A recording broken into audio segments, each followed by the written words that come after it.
Shasha Choral. Slate 1. Take 1.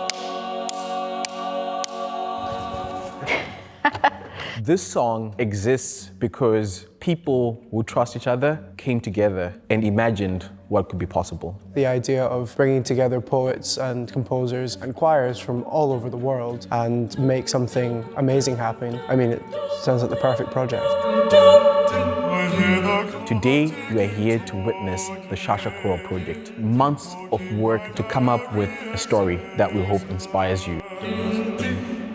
My name is Pepita Mwanga, and I'm a spoken word poet. I wrote the poem The Time Is Now. My name is Efua, Agyare-Kumi, and I composed the music for the Shasha Choral project. I'm Fraser Macdonald, and I'll be working with the choir, rehearsing them and ultimately conducting them. We felt it was time we wrote a love letter to the world. For the past 5 years, part of our journey has been helping young people across Africa access opportunities, but also part of that journey has been here in Edinburgh, in Scotland. And we thought, why not stick to what is natural to Shasha, which is collaborate and co-create and co-imagine. I remember when Farai communicated with me that my poem was chosen. I was so excited. And I called my whole family and like, my poem's getting picked just up! I wrote The Time Is Now because as young people, we could feel like we have a lot of time. The poem itself is centered by the theme of the clock, the ticking and talking. It's a call to action. Time is that double-edged sword.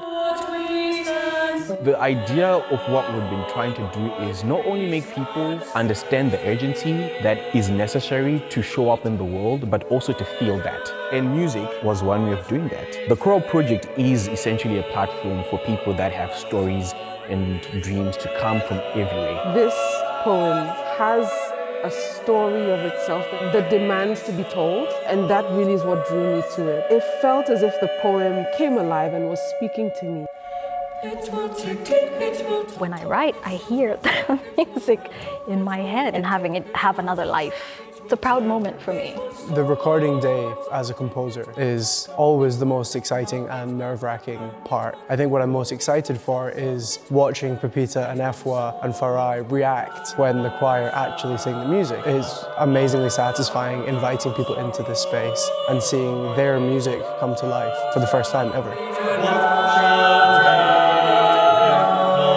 Spoken word poetry, I'm already writing to bring them to life on stage. To see that then translated into music, it's a very special feeling. In working with Pepita, it was that. Her poetry spoke to me before she ever did.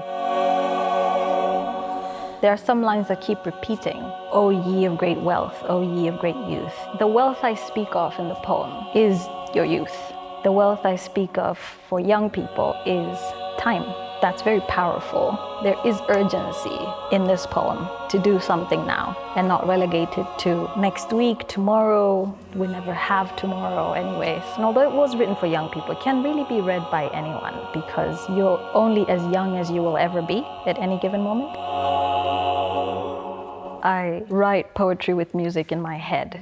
And the way I write poetry is concept, rhythm, words. So there's a part of the poem that mimics the tick-tock of the clock. It will tick, it will talk, it will knock, it will run, it will walk, it will toss, it will turn you, but it will not stop. I remember very vividly when I came to that part of the poem, and I was like, na na na na na na na na na na na na na na, and I was like, what can I do with that? And the rhythm kept going. It doesn't always work out, but when it does, when it does, it's great. Billions in checks. Where the stretch and the challenge really came was translating that melody to actually create a full atmospheric soundscape. Poetry in Tanzania is a very rhythmic and melodious performance. That has really influenced the way I write.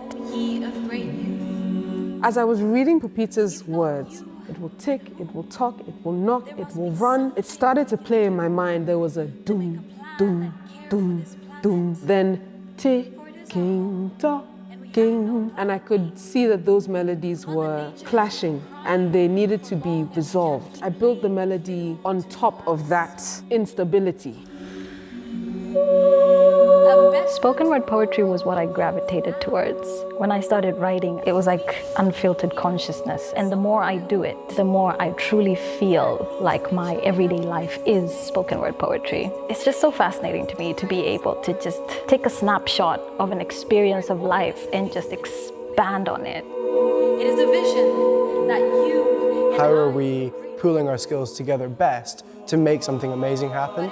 And this is what we've landed on. When we all came together as a team and we could see the possibility and the trust, this thing that has a life of its own, that's when I knew it was something special. To give a glass. You can get a poet from Tanzania with their lived experience, writing that story, getting a composer from Ghana, taking that same energy, writing a story, and then you have a composer in Scotland and a choir coming together and bringing that unified voice. And I think that is what the world needs now. This idea that dreams are borderless, but more importantly, if we trust each other, we can co-create and make something beautiful.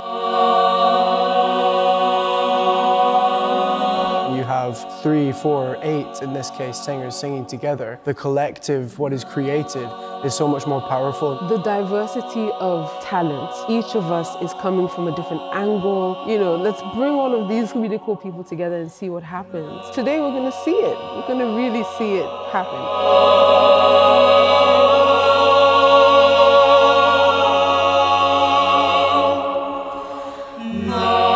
This music feels like now. I think Farai took a leap of faith to trust all of us individually that when we come to the table, it would be something worth coming to the table for.